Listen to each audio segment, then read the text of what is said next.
At the top of this sheet, you can see my calculations. So from the chemicals that we have, both the developer, which says 1 to 9, and the fixer, which also has 1 to 9, have to be diluted.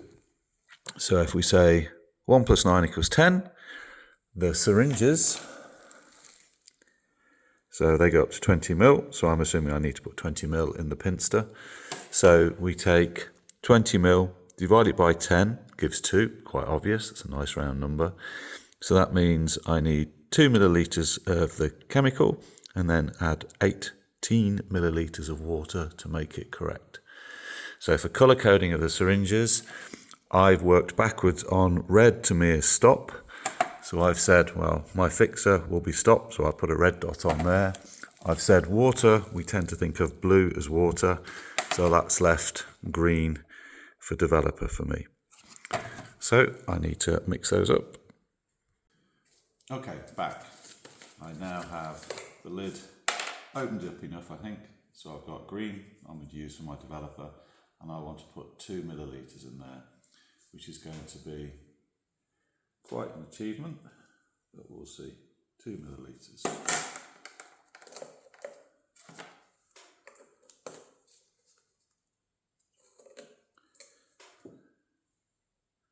Wow, that was dead on perfect. Actually, the meniscus is just below, so I'm going to just pull up a little bit more. Yeah, that looks good to me.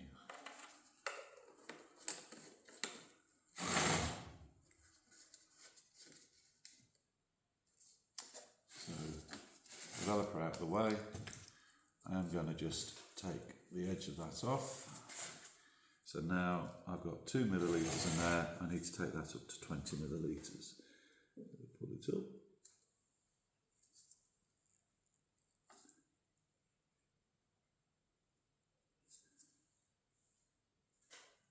Yeah, I would say that's good enough. Okay, so there's my developer. Now I need to do my fixer. Again, 2 mils from here. Damn. Right, back in a moment. Back again. So maybe this is why I couldn't find anything online about prepping the chemicals like this. Everybody else must go, hopefully, through the same daft things that I'm just doing. So I'm going to pour some of the fixer into here. It's probably going to get wasted, but as I say, I do have some containers coming later on today that I can stick that into. So I want to pull 2 mils of that into here.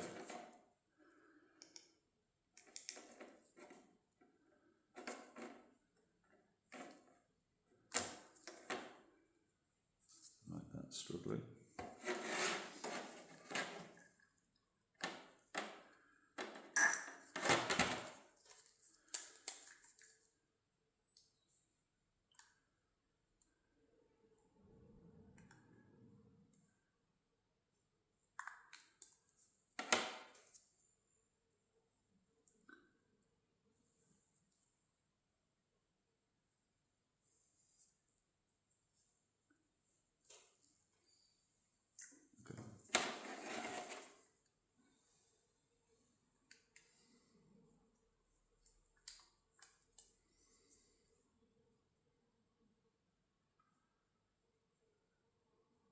Okay, so we have 2 mils of that. Do the same and just take the worst off that, and then pull in and top up to 20 mil.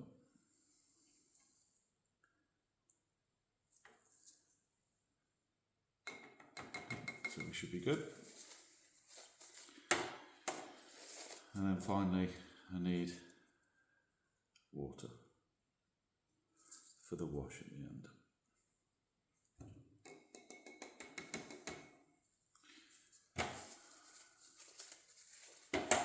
Okay, on to the next stage.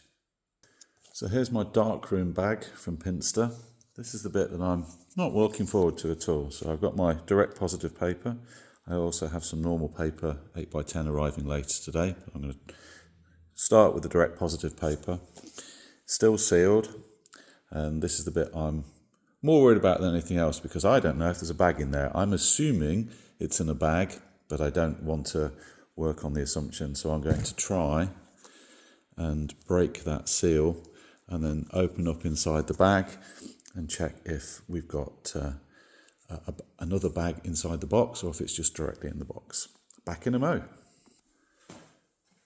So I've broken the seal on the box. I'm going to put my Pinsta in as well. So I'm going to make sure it's the right orientation. So I've got the 2 circles for the tripod mounts, and I'm going to put that in there. Zip up, and let's see how we get on.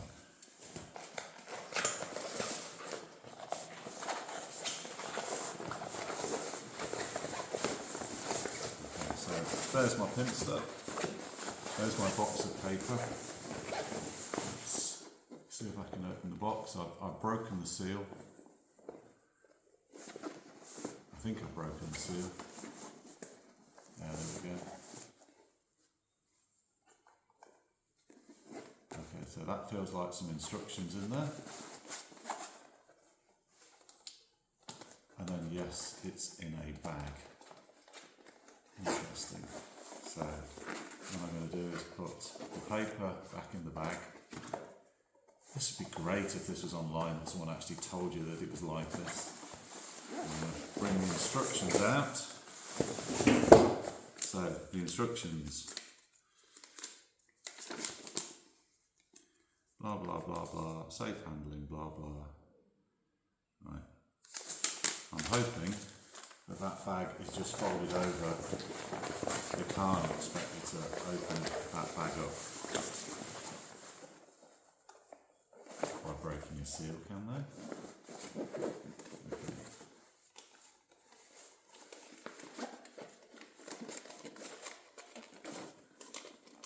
Oh no. Yeah, so I'm into the bag. And I can feel the paper. So now it's a case of, and I get a single sheet of paper out. This is very weird. Right, I've got a single sheet out, wrap the bag back up. This must be so interesting to watch.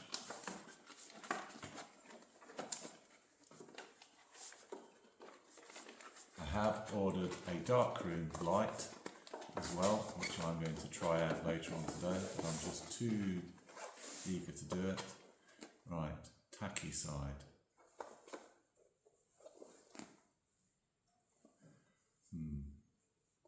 I don't have the greatest sensitivity in my fingers.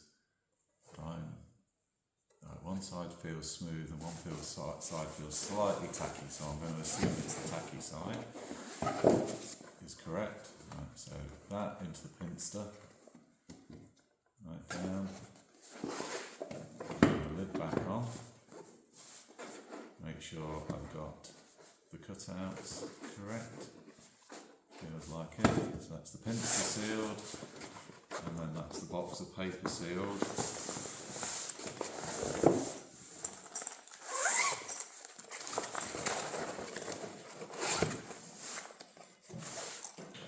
There we go. Right, next stage, let's go and check the light.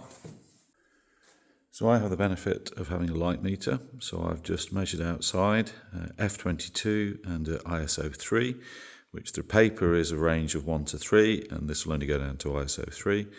So f22 and ISO 3, that gives 15 seconds exposure time. So there is a calc I found online which says you take the f-stop of what you're working at, which is 229 for the Pinsta, divide by 22 and square it, which gives you 108. So to keep in my brain, that would be 100. So then the time that we exposed for, or the light meter said exposed for, was 15 seconds, times 108 is 1620. And you divide by 60 seconds, not 30 seconds as I did the first time. Divide by 60 seconds gives you 27 minutes. So that would say it's around a 27-minute exposure time. According to the Pinsta manual, for a cloudy day, which it is at the moment, it could be 30 odd minutes, up to 30 minutes.